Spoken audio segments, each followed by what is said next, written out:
जमीन के बदले नौकरी घोटाला मामले में राउज एवेन्यू कोर्ट ने लालू प्रसाद यादव और उनके परिवार के बाकी सदस्यों के खिलाफ आरोप तय किए।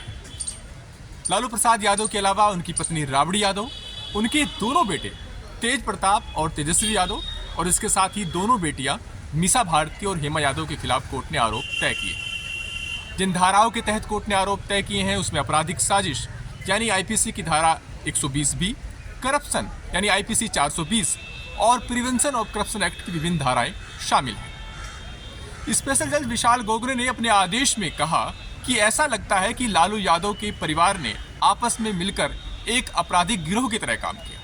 और रेलवे के दूसरे अधिकारियों के साथ मिलकर एक आपराधिक साजिश को अंजाम दिया।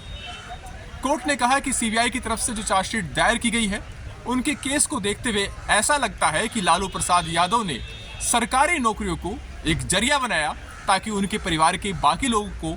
अचल संपत्ति यानी जमीन हासिल हो सके। और ये कहते हुए कोर्ट ने लालू प्रसाद यादव और उनके बाकी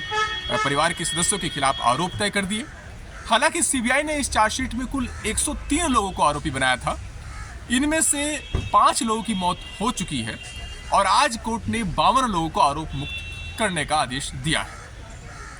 सीबीआई का केस ये था कि साल 2004 से 2009 के बीच जब लालू प्रसाद यादव रेल मंत्री थे उस वक्त बिहार के लोगों को 11 जोन में ग्रुप डी की नौकरी दी गई और इसके एवज में जिन लोगों ने नौकरी हासिल की थी उन्होंने अपनी जमीन लालू प्रसाद यादव के परिजनों या फिर उन कंपनियों के नाम ट्रांसफर की जिनका मालिकाना हक लालू प्रसाद यादव के परिजनों के पास था। तो ऐसे में सीबीआई का यह कहना था कि यह जमीन के बदले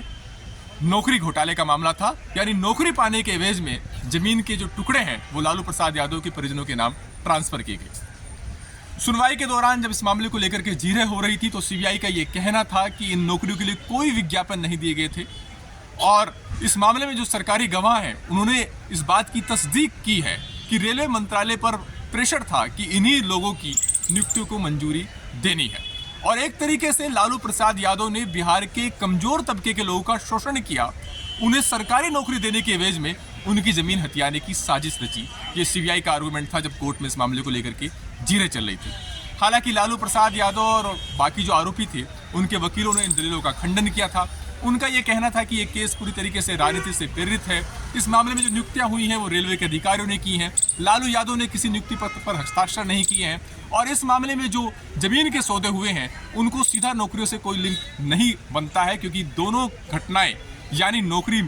का मिलना और इसके अलावा जमीन का ट्रांसफर होना ये अलग अलग सालों में हुआ था, एक साथ ये घटनाएं नहीं हुई थी।